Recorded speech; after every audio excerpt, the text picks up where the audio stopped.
Hello, everyone, and welcome back to the Digital Nomad World weekly series. Once again, I'm Becky, and I'm going to be your host. And today, we're going to be talking with Kailah and Kyle Fredette about schooling digital nomad children on the road, but also traveling as a digital nomad family in general. Kailah and Kyle, welcome to the show. Thank you. Thanks for having us. I'm really interested in this topic. I will say, full disclosure, I don't have children, but I have a lot of friends that do, and they're thinking about, do I want to be a digital nomad? Can it work with kids? And I want to learn so much from you guys today about that. Okay. Sounds good. I think we're ready for it. All right. So first, how did you guys start your whole digital nomad journey, and what are your backgrounds? So Kyle and I met in college, actually. And when we graduated, we had like your typical corporate careers, kind of climbing the ladder and working in corporate America. And we started having kids, and then the pandemic hit. And that's kind of when like our whole lifestyle changed, and we had like a complete shift in like our mindset and the need. And we loved travel before we had kids, so we were doing a lot of international trips, and like obviously the corporate grind wasn't giving us the time that we needed to do, to travel abroad, and like remote work wasn't as prominent either, right? Right. And then so because of COVID, we were able to work remotely, and then we realized, oh, this is amazing, the flexibility. And then we did like RV life, and we did road trips, and we did like full-time travel across the country kind of thing. And then once the borders opened up again, we were like, let's go abroad. And then we fell back in love with that. And then we just started like completely changing our lifestyle so that we could full-time travel abroad. Yeah. Amazing. So I'm curious, how many children do you have, and how old are they currently? So we have two children. Gloria is 3 and Selima is 6. So they're pretty young still. Okay, so that may answer my next question. Had they traveled internationally with you, and you said the pandemic kind of changed everything, they wouldn't have been that old at that time, but before you became nomads, had they gone abroad? Yeah, so our older daughter, we actually took her to Iceland when she was like 8 or 9 months old. Everybody told us before we had kids that like this was the end of your travels, like you're done. So we were like, we're not letting that happen. And so we really wanted to get on the road as soon as possible. So we took her to Iceland when she was 8 or 9 months old. And then we traveled with her to Switzerland and Germany. Anywhere else? Um, no, I think that was it with Selima. Yeah. And then Gloria was a COVID baby. So she was born in 2020. Obviously we were pretty locked down at that point. Yeah. So we didn't get back out again until Gloria was like 2. She was 2, yeah.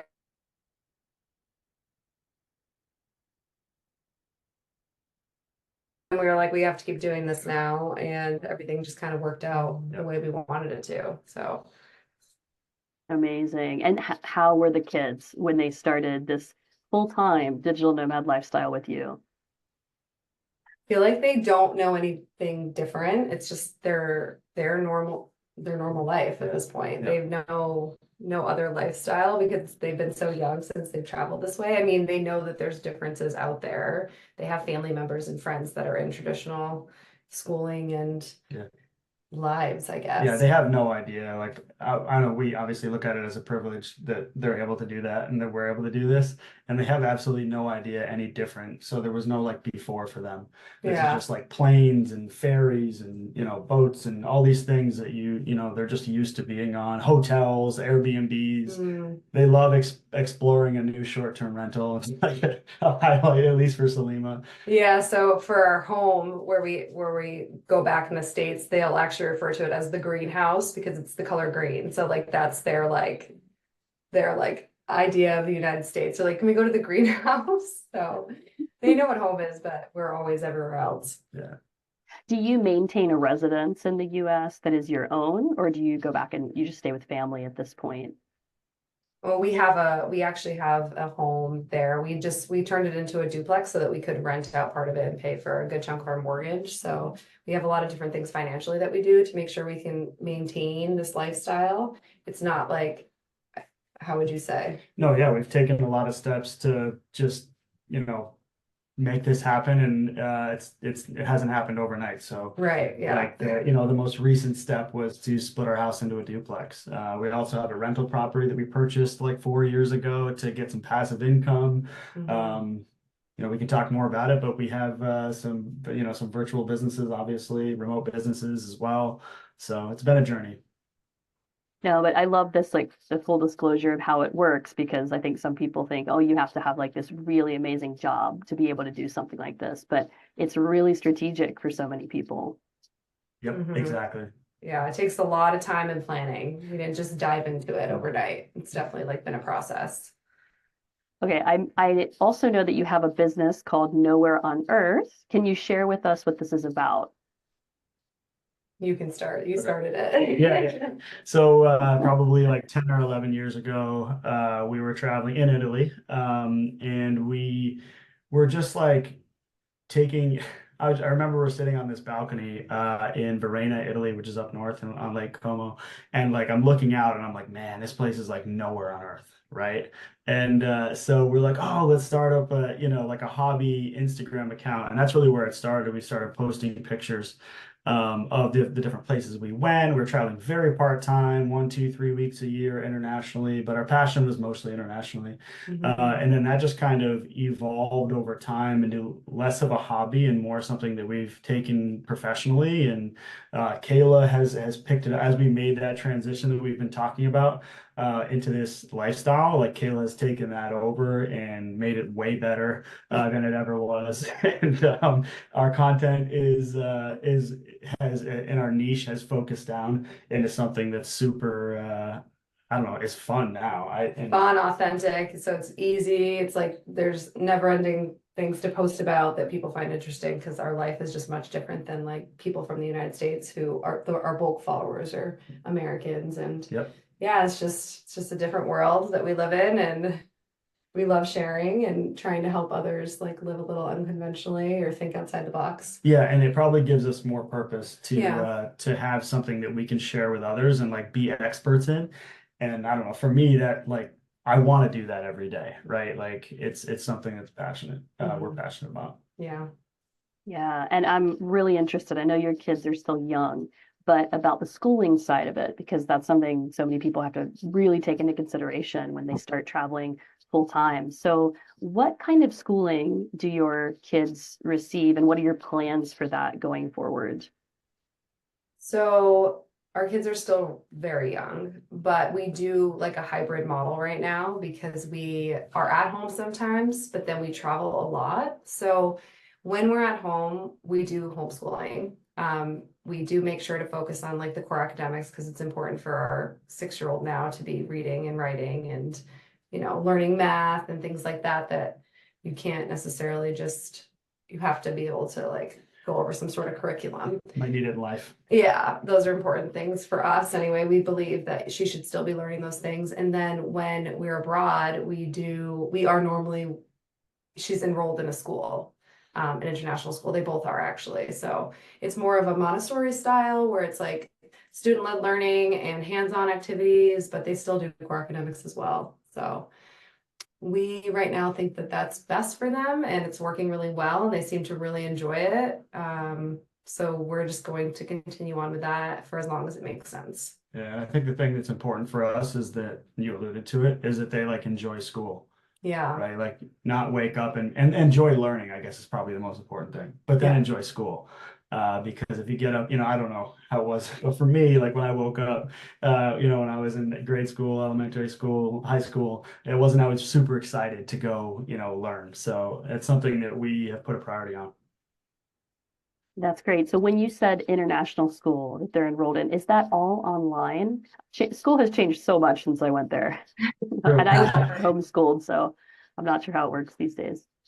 Yeah, so for the international schooling portion, it's not online, it's in a classroom. So we actually, the program we do right now, it's 3 months at a time and it's in different locations around the world. So we were just in Bali for 3 months before this, and now we're currently in Greece, and that's a 3-month period as well. So it's 6 months enrolled in school abroad for both of the girls.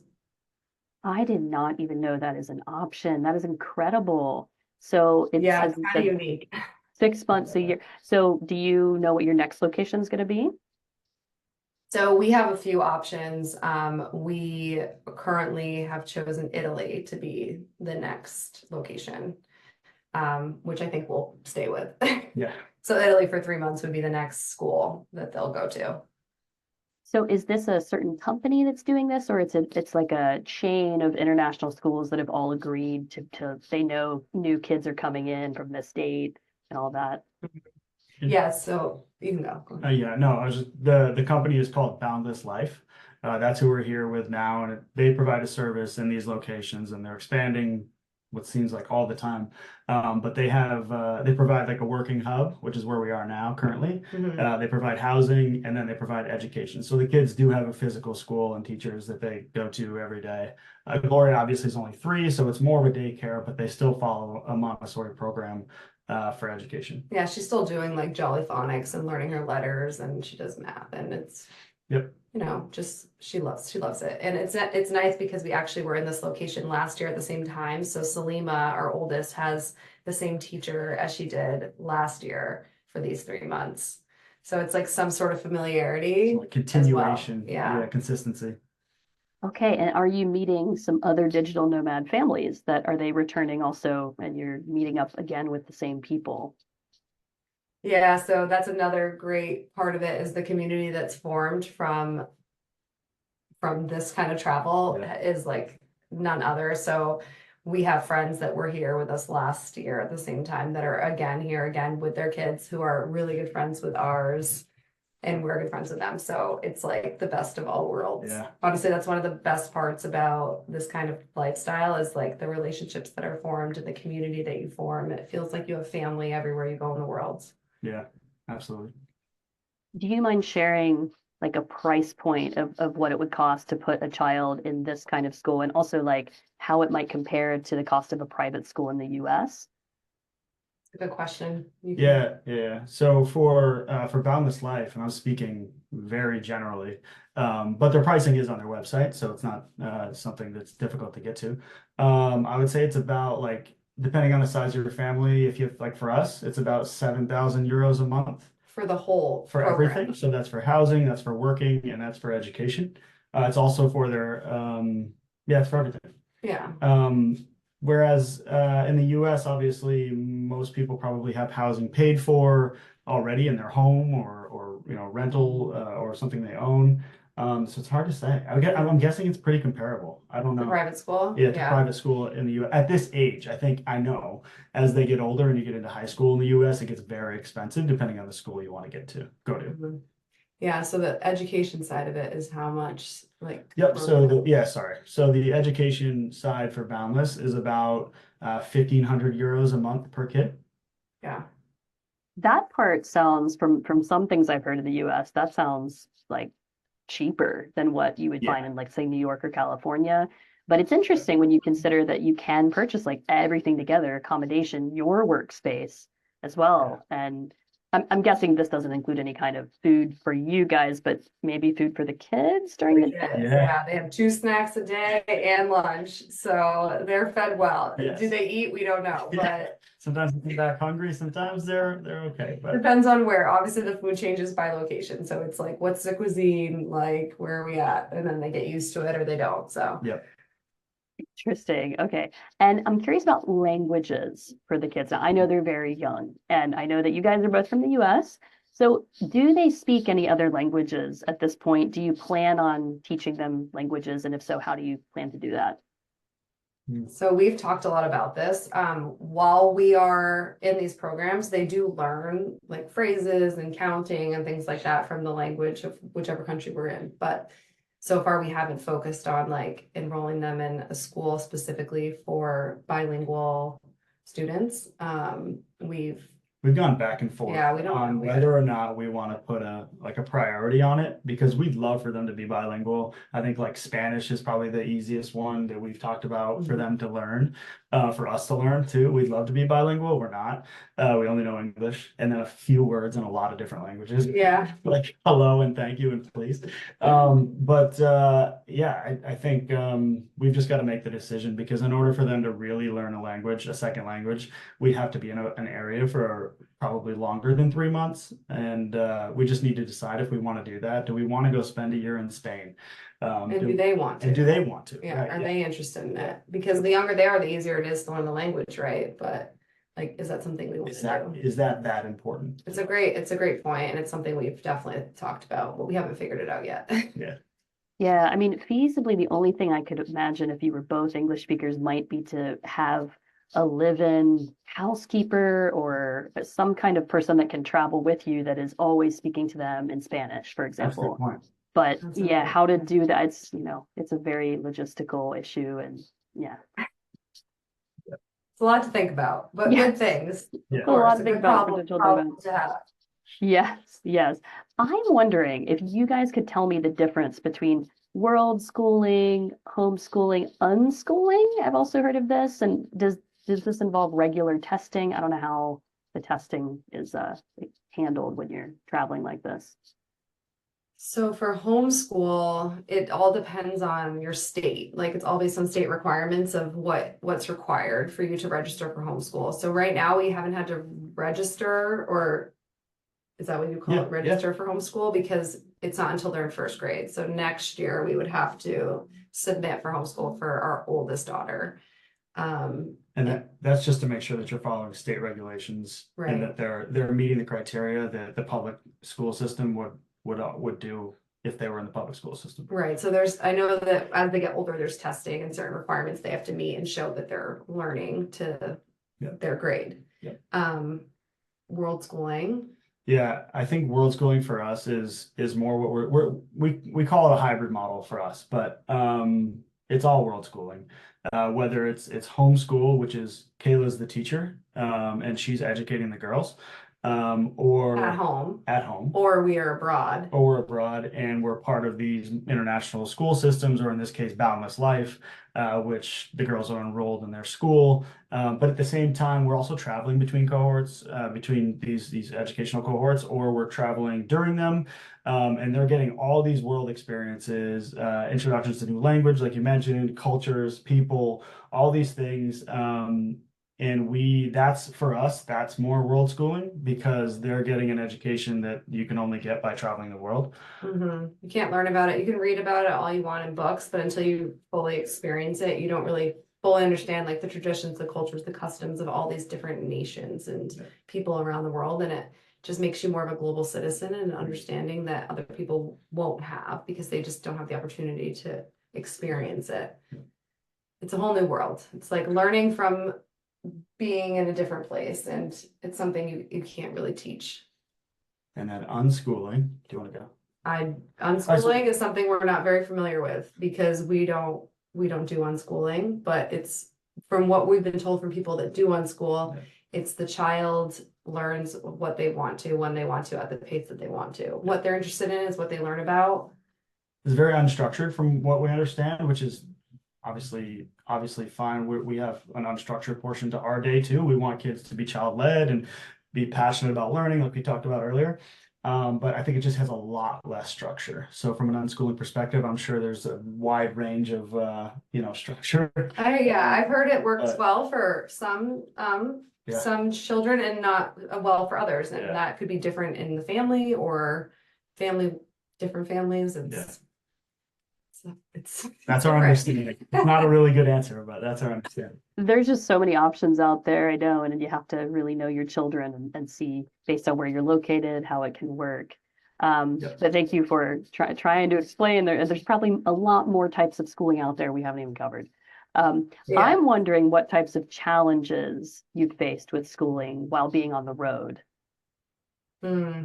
Yeah, so the challenges that we have when the girls aren't enrolled in like the international schools is really just making sure that we continue on with the curriculum and also making it fun so that they want to learn and that it's exciting for them and it's something they want to do and they're interested in, because if they don't like it, it's going to be harder for both them and myself. Hard for Kayla. So it's really just about planning and making sure that we have what we need while we're traveling to do these exercises and activities, and planning ahead, like making sure that we have the different learning tools that will make them engaged. Yeah, no, that's really important. So I'm wondering, like, how long have you been traveling now with your girls? And do you plan on traveling much longer, like many more years? Do you already foresee, like, okay, when they get to this age, I'm going to switch the schooling to this type of model, something like that? So we've been traveling mostly like it's a little bit on and off. Like we call it full time, right? But like we are going home for a few months at a time and then coming back. But since about the fall of September 2022, as a family. Yeah, and like we said, we like to go home to our home in New England for a couple of months in the summer because it's really nice that time of year. And then we like to go home for the holidays to see our family because they love that and we love that. And then we're usually traveling otherwise. But we do have like a third of the year we're home. At home, yeah. Yeah, Yeah. not a third, maybe a little less, but Yeah, and so, but for the foreseeable future, we're reassessing that constantly, and we're always, it's a lot of it's led by like what the kids are going to want and what they, and you know what I mean. We couldn't be if they're not. We want them to be passionate about being on the road and traveling and learning this way and all those things. So for us right now, in the next 2 years, 3 years, we see ourselves as traveling full time and continuing to do this. But if Salima, our oldest daughter, gets to 8, 9 years old and she's like, I don't want to do this anymore, and here's why, then we'll reassess it and maybe we'll make a change. Definitely. We'll just see. We constantly reevaluate our lives, like all the time. And right now it's kind of exactly how we want it to be. Yeah. It's designed that way and we made it that way, but we have the ability to like shift and change based on like the family's needs. That's the important thing that I want to make sure we always communicate is that like we're trying to be location independent. So if we want to go home in the future, we can still run our businesses and make our income and do what we want to do and be home. And that's okay. If we want to be anywhere else in the world, we still can do that and it's okay. It's just, building it, intentionally designing our lifestyle to do that is what's important for us. Yeah, and I think I hear from other digital nomad families that it's just about being able to spend so much more time with your kids. Yeah. I know I have a brother-in-law who works in a hospital, and he doesn't get to see his kids until after maybe 7 p.m. And it's just such a difference when you can take everything on the road and always be with them. Yep, yeah, absolutely. That's 100% like why we love the lifestyle so much. It's like we're always together as a family. And when we were back in the States, it was like rushing went to get them to daycare in the morning and then at night picking them up, giving them a bath, putting them to bed. It's like you only saw them on like Saturdays and Sundays. So now it's all the time and it's really such a blessing. I can imagine. What are some of your favorite countries you guys have traveled together as a family to so far? All right, so I'll go first because she'll influence me. I love it here in Greece. I would probably keep coming back here over and over again. That seems to be like a theme with me, I think. And Kayla talks me out of it. Not just Greece, but like I go somewhere. I love Greece. Yeah. I would pick Greece. I go somewhere and I really love it. So Greece is one of them. Anywhere along the Mediterranean, though, I love Spain, Italy, Portugal, any of these like coastal areas in the southern Mediterranean. Are big for me. They're very kid friendly. Like the Greek people are incredible with the children. Like they really adore families and little kids, and they're so kid friendly here specifically. We were walking up to school today with the girls, and this elderly lady was walking down. And like she didn't say anything in English. We have no idea what she said, but she patted both the girls on the head and like adored them, and like that happens so frequently. And it's just so nice to see because a lot of times when you're traveling as a family, like people are just like, oh, kids are here, it's like, oh, and like here it's like, oh, let me hold your kids. Yeah. Which is really cool. Yeah, they're precious to them. So I would say all of what you said, like I love those countries, and I would say also Thailand. Like I think that is a really kind country and beautiful and Great food. great food. Yeah. Yeah. Yeah, it's something I think people, especially in the States, I want to say if it's in particular, don't think about. They may think, oh, kids are always treated the way they're treated here everywhere around the world. But I know in the US, there's a really fast-paced culture, especially in places like New York City. And, you bring kids into a restaurant and yes, people are groaning or like, oh, Yeah. like here they are, they're going to be loud. But you go to Portugal, you go to Greece, like you said, and, people that you don't know at the table next to you are like wanting to come up and hug your kids. And it's just a I whole know. different game as a It family. is. You're right. Totally. So it's beautiful. It's a beautiful culture and honestly, we love it so much about this area. Yep. Yeah. Did you say that you're like right now, how long are you in Greece before you move on to the next place? And how long were you in Bali? So we were in Bali for 3 months and then we had like a couple weeks off where we went to Dubai and then Bulgaria and then now we're in Greece for 3 months. So Okay. July 1st-ish, we'll be back in the States. Yeah, for July and August, we will be in our hometown, which Yeah. I'm excited about. Yeah, one reason I'm asking is I was thinking about the 90-day out of 100-day rule for Europe, which is, well, I should say the Schengen zone, which is such a difficult thing when we're American that we have to take into consideration. But I guess you've got to be out of the Schengen zone for 90 days after 90. Greece. Yeah, we do. So our next travel will be outside, obviously, of the Schengen because we don't have a visa. We did think about trying to get the visa. We still might. We might. We don't know yet, but we have plans to do like the UK and Ireland instead to like. That's what our plan is for So now. we can avoid it. Yep. To avoid it, yeah, the 90 days. All right. Well, are there any other things that you would like to share with us about traveling as a family? Like any tips you might want to give to people who are thinking about doing this for the first time? I know it can be very different depending on the age of your kids and how many you have. Yeah, I think you can cover this one. No, I just think in general, I think I said it earlier, but I'll reiterate. We really we've come at this. We see a lot of like media out there where folks are either they're wealthy and they're traveling or they've sold all their belongings and to lower their expenses and they're traveling, and both are great solutions to being able to do this, right? Like however you can do it, you should do it. But for us, like the way that we operate, there is a middle ground, and I just want to make sure that we communicate that. We earn our income on the road. We're trying to build a long-term lifestyle. Something that we can continue to invest our money. So from the financial side, we can support ourselves, and then also give us and our kids and our family this unbelievable experience of traveling the world and learning together. And like you said, spending quality time together. I think that right there is that's really special to us.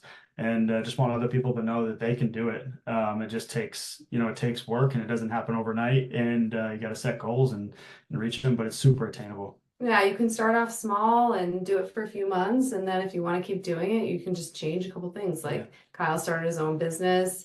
He was working for a company in the States that wouldn't allow him to keep doing this. No remote work. I had no remote work when I started. I was an in-person company, had to go to the office. Yeah. And then we slowly over time made changes to get me out of that. Yeah, so it's just a process, and anyone that really wants to do it can do it. It's just you just have to want it enough to make the it's gotta mean changes. enough. Yeah, good point. Yeah. Yeah, and there's so much opportunity out there with remote work that even if it doesn't seem possible at the beginning, if you really, with the mindset, go towards it, you will find remote work. Absolutely. Definitely. You're right. It's true. Well, thank you guys so much for joining me today. If people want to follow you, where can they go? We are on Instagram, and our handle is Nowhere on Earth. Okay, that's easy to remember. Thank you. All right. Well, thank you guys. I hope you enjoy the rest of your time in Greece with your kids and all the rest of your travels this year. And just so everybody who knows that's listening and watching this, Kyle and Kailah are going to be sharing more content on Digital Nomad World with us in the future about traveling as a family. Absolutely. Thank you, Becky. We're excited too. Thank you so much, Becky. It was a pleasure. Thank you. Have a wonderful day. You too. See ya. Bye. Bye. Bye.